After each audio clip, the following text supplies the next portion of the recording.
Christmas. Aren't we all?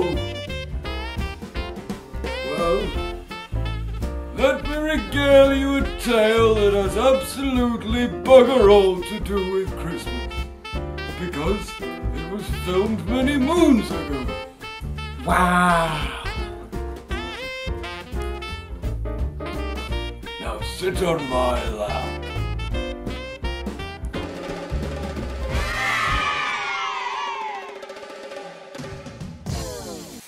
Hello and welcome to Lost the Plot, the movie making shit show. I'm Mike. And I'm Lando. And what we like to do here is each week we gather together and we draw 4 cards. What cards do we draw, Michael? We draw a genre card, a location card, an actor card, and that cheeky wild card at the end. Cheeky. Cheeky. Let's do it, Mike. You draw the cards. Oh, what an honor. What genre do we have? The genre that we have is a time travel film. Ooh, nice. A nice cheeky Time travel. All right, cool. I'm down with that. Okay.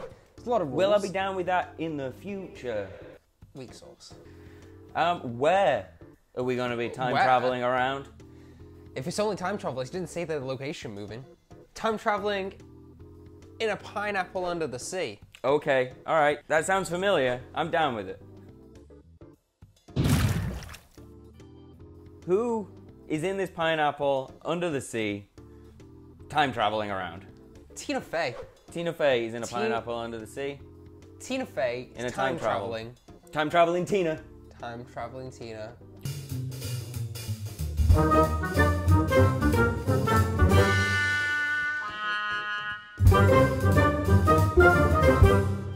Character name already? Yep. So time traveling Tina in a pineapple under the sea. That's all pretty straightforward to me, if you ask. I think, there's nothing too crazy in there. Do you want to mix shit up with a wild card? I'm trying to work out how this, like, half cartoon, half real life What thing's makes, gonna work out. what makes you think it's a cartoon? Just... It's in a pineapple under the sea. And? I'm not sure if you... Okay, right, I'll let you explain later. We'll just make shit up for the moment. They've been captured by a mad scientist. Okay. Alright. So, alright, straight off the bat, I'm saying that this mad scientist, that hits his pineapple under the sea. That would make So the reason sense. I've got these visions of, like, it would be crazy if, like, he was made of, like, sponge. And he had, like, a sidekick, like an Igor type that was almost like a starfish or something. And then some, like, angry neighbors that were unhappy about the experiments he was Maybe putting like on. a squid. That... No. A very disgruntled squid. No, I don't like squids. They creep me out. No, I can't see it. A squirrel in an astronaut suit. It's gold dust. Right. Gold dust. How the hell do you think Tina Fey ends up in this pineapple under the sea with this mad scientist? I'm guessing some kind of time travel, right? I think the time travel is going to occur because of the mad scientist, and I don't think Tina Fey's going to meet him until about a quarter of the way through the film. He's the first thing, like, you see Tina Fey in a normal life, by all means, and then all of a sudden, BAM! She's in a pineapple under the sea, and some mad scientist has got her hooked up, and you're like, holy crap, what happened? And he explains basically that he grabbed her for for a reason. She's the only person who can do something that he needs, or... Oh, yeah. Oh, yeah. Not like that. Oh. Yeah, so she's got something that he needs for one of his experiments, or she's, like, the right height for his, like, Frankenstein experiment or something. Maybe he's trying to resurrect Spongebob, and she's got the right childlike emotion that Spongebob needs. All right. So this mad scientist, he's mad, by all means, but he's mad about SpongeBob. How mad is he? It's, like, I'm pretty sure he got committed at some point. It's not a nice story. Oh, that's... Bringing it back into sort of like more of a true to life thing, I had the idea of, she's playing like a similar to, or have her playing like a similar, like Liz Lemon type, she's like living in the city and everything like that, and it's, in the downtown and all these hipster things, and everyone's trying to get avocado on toast and all these kind of things that they love. She somehow managed to rise above the avocado toast to be able to afford to buy a place. But she wants the hippest, coolest place to possibly live. But she wants to live in and around Manhattan. And they're like, well, for a reasonable deal, if you want to just move just outside and under the sea, there's a fantastic pineapple I can show you.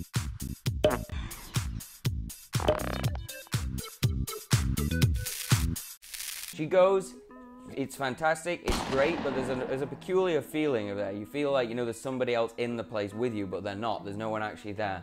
So intrigued, she starts, you know, to try and figure out, like, how, you know, can I start interacting? It starts this lake house style love story with this person that's in the far future, or maybe further back in the past, who knows, I haven't decided yet. He's not all he seems. He's catfishing her because he's a mad scientist. He's catfishing her from the medieval ages. Yeah. He's a time traveler, like, he's in good for all time, so he's fine. I needed to ask this, is it like that everybody in this pineapple has been able to time travel? Then? Yeah. Shouldn't they technically be able to exist at exactly the same time? Maybe you have some time. Yeah, like, but you can't, you wanted to catfish her, you want that anonymity. Oh, no, I get that, but I'm like, could you imagine it just like one time she just like time travels, and then all of a sudden every single one of the inhabitants has gone through that time. There's a brilliant party scene right in the middle of it. I do love a good party scene. Exactly.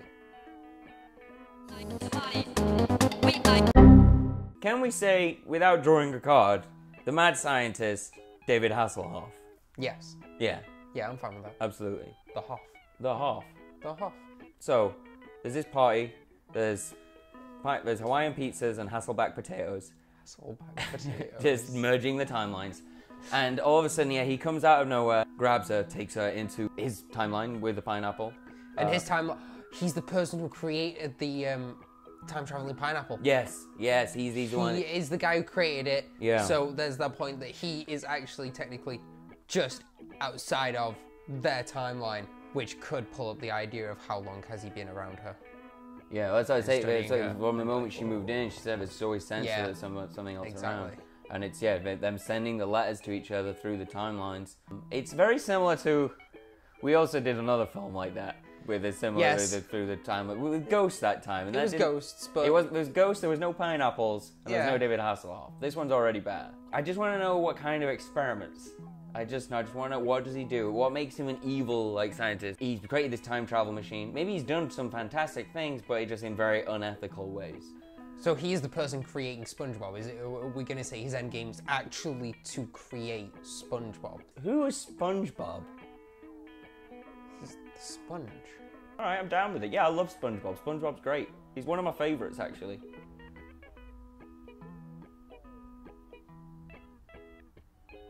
Whoa, if it was a Bride of Frankenstein style thing, and immediately I've conjured up the fantastic name of Sponge Barbara. Well, I'm all up for the Sponge Barbara. So yeah, so he turns her into Sponge Barbara, and then he marries her in some kind of weird, disturbing Beetlejuice style wedding where they're walking down the aisle together. The biggest twist of the film? They all live happily ever after, and it's just, you know, you think you don't always get to choose the person you love, and they just hit it off. And yeah, he's not always the nicest guy, and sure, he's got some unethical ways, but so does she. You know, we're not all perfect. I'm all about breaking through barriers, disturbing the norm, to speak. You're the regular, like, Kool-Aid of cinema. Exactly. You're just like, exactly. Bah! I will change your mind, and then I might kill you, depending on who you follow. Okay. But, like, this whole idea of, like, yeah, this mad scientist, yeah, he's a mad scientist. Doesn't mean he's a bad scientist. That's nice. Is that the tagline? He's a mad scientist, not a bad scientist. There's no science to finding Mr. Right.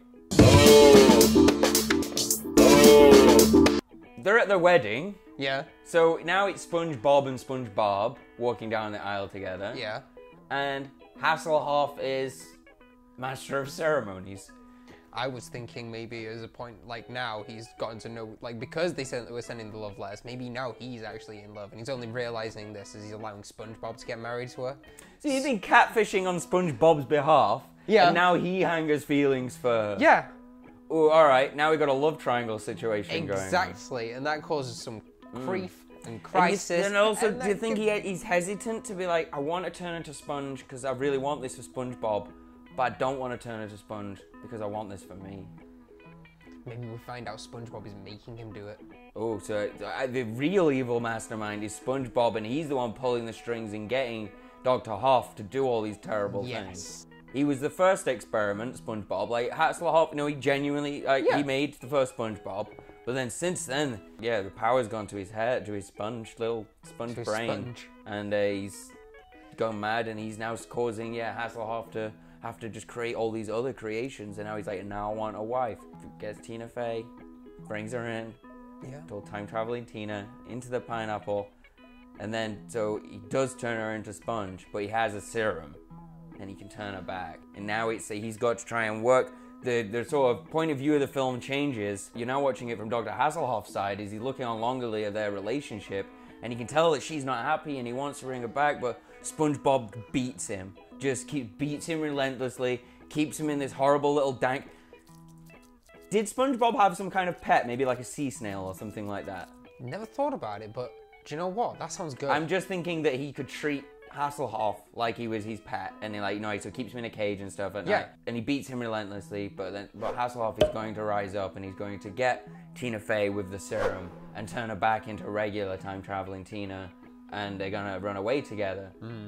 In the hustle and tussle and the hassle of this ruckus, as they're all fighting each other, he trips over, as he's prone to do, because, you know, he's a three-dimensional character. We all have flaws. Hasselhoff trips up, misses her, stabs SpongeBob. Right. It reverts him and turns him back into just a regular old sponge. But the only problem is, that was the only bit of that serum he had, and the only positive that he could ever make. And, you know, he turns to her and he says, I still love you, even as a sponge. Even as a sponge. That's true love, ladies and gentlemen. And she says, well, you best fucking had to. Like, you did this. Like, this is like Shrek situation.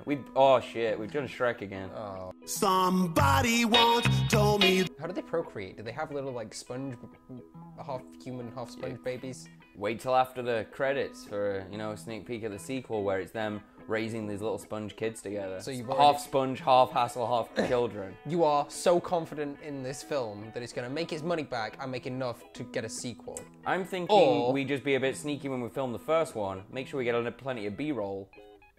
We've already got a sequel already. Got a sequel. Sword. Yeah, that's it. Do both of them at the same time. Yeah. Both of them at the same time. Label it under one thing. Get the quick. Call Hollywood. They need to know about this idea because they should be doing that. That would make them so much more money. I'll get in touch with Ron Howard. Okay. You know, big man. Let's go for it. Yeah, can I speak to Ron, please? Howard. Yeah. It's his secretary. Yeah. Tell her I said hey. You know Bay? No, I'm just friendly. Fair enough. Hey, Ron! Ron, yeah, it's Molo. You know, Molo. Don't mention that, he'll... Oh, it's Brian Grazer's secretary. Oh, we've got a good idea for a new film. Just wondering whether we could talk to you about it, yeah? Alright, it's about a time-traveling pineapple?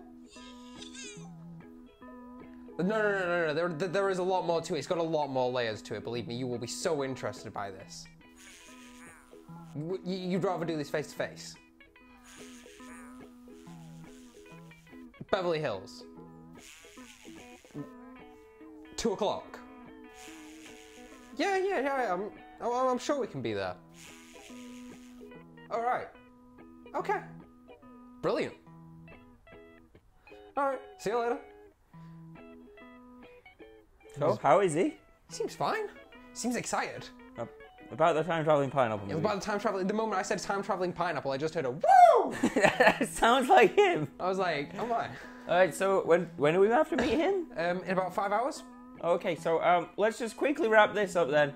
While you were doing that, I was pondering to myself, I've already come up with a title and a theme song. Awesome. Yep. What are we calling it? Pineapple under the sea, why won't you make love to me? Sponge science! That whole thing is going to be the title. No, just sponge science. Just sponge science? Yes. Sponge science. You already with that? Yeah, I'm fine with that. All you folks out there. Yeah. If you could have inevitably done better, which I'm sure you could have, let us know in the comments that I'm sure are below us somewhere. Thanks for watching. Any last words, Mike? Please be kind. So, what do you think? That had no Christmas spirit at all, Grandad. No. How old did you say you were?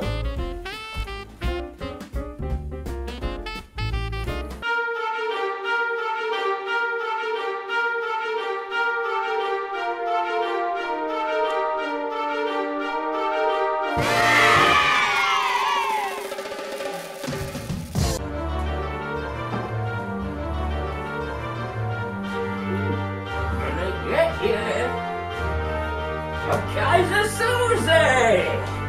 No! I am. Let me show you my unusual suspect.